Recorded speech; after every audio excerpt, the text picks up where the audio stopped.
할렐루야. 1월 6일 화요일 매일 성경 묵상입니다. 오늘 말씀은 창세기 3장 14절에서 24절의 말씀입니다. 원수는 깊은 원한을 품게 만든 대상, 즉 나에게 심각한 해를 끼치거나 배신하거나 고통을 준 사람을 말합니다. 단순히 싫은 사람이나 의견이 다른 사람이 아니라 마음의 분노, 미움, 복수심이 쌓일 만큼 상처를 준 그런 존재가 바로 원수지요. 가끔 나와 의견이 달라서 충돌할 때 상대방을 원수 대하듯이 하는 경우가 있지만은 그건 진짜 원수가 아닌 거거든요. 사랑해야 됩니다. 예. 진짜 원수는 바로 오늘 말씀에 나와요. 15절에 너로 여자와 원수가 되게 하고 내 후손도 여자의 후손과 원수가 되게 하리니 라고 말씀을 하죠. 우리의 진짜 원수는 바로 사탄인 거죠. 비록 하와가 아담에게 선악과를 주어서 먹게 하였지만은 실제 하와는 아담에게 원수가 아닌 거예요. 그런데 우리는 어떻습니까? 부부간에 가끔 싸울 때가 있는데 그때 하는 말이 아이고 저 원수 누가 안 잡아가나? 이렇게 외칠 때가 있습니다만은 사실 원수는 내 안에 싸움의 씨앗을 심고 부채질하는 사탄이라는 걸 알면 그냥 그 자리를 피하면 그만인 거예요. 부부싸움은 원래 칼로 물베기라고 하잖아요. 이렇게 하면 싸움이 크게 날 일이 없는 거죠. 그러하기 위해서는 그 원인, 그 원흉을 알아야 한다는 것을 기억해야 합니다. 어제 시간에 사탄이 뱀에게 들어가 하와를 유혹했던 겁니다. 그로 말미암아 인류는 타락을 하게 되었고 인간의 범죄는 즉각적으로 하나님과의 교제를 단절시키고 말았습니다. 전에는 아담이 에덴 동산의 어느 곳에나 활보하고 다녔고요. 하나님의 낯을 부끄럼 없이 배웠으나 범죄한 이후 아담은 그늘진 곳에 숨었으며 하나님이 부르셔도 그분 앞에 나아갈 수 없었던 거예요. 만일 이렇게 모든 게 끝나버렸다면 인간은 이때로부터 영원히 어두움 가운데 살아야 했을지도 모릅니다. 태초에 하나님이 천지를 창조하실 때에 공허하고 흑암이 있었고 이런 가운데 사람이 숨었을지 몰라요. 그렇게 지내야만 했었을지 몰라요. 하나님이 태초에 천지를 창조하셨을 때 가장 먼저 창조한 게 뭡니까? 빛이었거든요. 인간은 다시는 이 빛으로 나올 수 없었을지도 몰라요. 범죄함으로. 계시록의 말씀을 보면 새 하늘과 새 땅 그리고 새 예루살렘 성에는 뭐가 필요 없다고 했을까요? 태양이 필요 없을 것이다 라고 합니다. 왜냐하면 거룩한 하나님의 영광이 그 영광의 빛이 비치는 곳이 환한 낮처럼 밝기 때문인 거죠. 하나님께서 빛이 되신다고 합니다. 그렇다면 범죄한 인간은 다시 하나님 앞에 나오지 못하게 되는 거죠. 빛이 있는 곳으로 어떻게 범죄한 인간이 나올 수 있겠습니까? 그렇기 때문에 천국은 죄가 없다, 범죄함이 없다라는 거예요. 하지만 15절 말씀해 보면 인간에게는 구원의 여망을 주었습니다. 범죄한 인간에게 내가 너로 여자와 원수가 되게 하고 네 후손도 여자의 후손과 원수가 되게 하리니 여자의 후손은 네 머리를 상하게 할 것이요 너는 그의 발꿈치를 상하게 할 것이니라 라고 말씀을 하죠. 여기 여자의 후손이 바로 동정녀 마리아의 몸에 성령으로 잉태되어 태어날 예수님을 가리키는 거예요.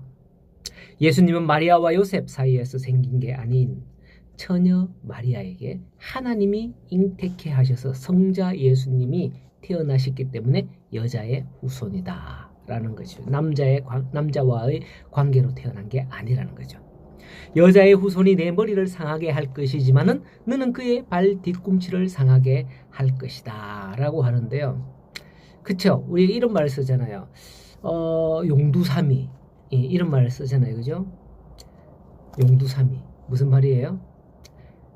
용의 꼬리가 될지언정 뱀의 머리가 되겠다 뭐 이런 말을 꼬리가 될지언정 머리가 되겠다 이런 말을 쓰는데요. 이것도 여자의 후손이 내 머리를 상하게 할 거지만은 너는 그의 발꿈치를 상하게 할 거다. 이것도 사람이 뭐 발을 크게 다쳐도 적사하지는 않지만은 머리를 다치면 적사합니다. 장차 사탄이 예수님을 십자가에 달아 죽이지만은 예수님께서는 다시 부활하심으로써 사탄의 머리를 깨뜨릴 것이다 라는 것인데요. 이거는 사탄의 생각을 완전히 뒤집어 버릴 것이다 라는 그것을 나타내는 것입니다. 이 최초의 언약으로 말미암아 하나님은 사람에게 구원의 여망을 주셨던 겁니다. 하지만 하나님은 이 죄에 대해서 반드시 갚으시는 분으로서 공의의 하나님이에요. 뱀은 14절에 네가 이렇게 했으니 네가 모든 가축과 들의 모든 짐승보다도 더욱 저주를 받아 배로 다니고 살아있는 동안 흙을 먹을지니라 라고 했습니다. 아마도 제 생각에는 이전에는 뱀도 발이 있었지 않았을까 싶어요. 도마뱀 알죠? 도마뱀처럼 말이죠. 도마뱀은 발이 있잖아요. 그리고 여자에게는 임신하는 고통을 크게 더한다라고 합니다. 혹시 동물들이 새끼 낳는 장면을 보신 적이 있으십니까?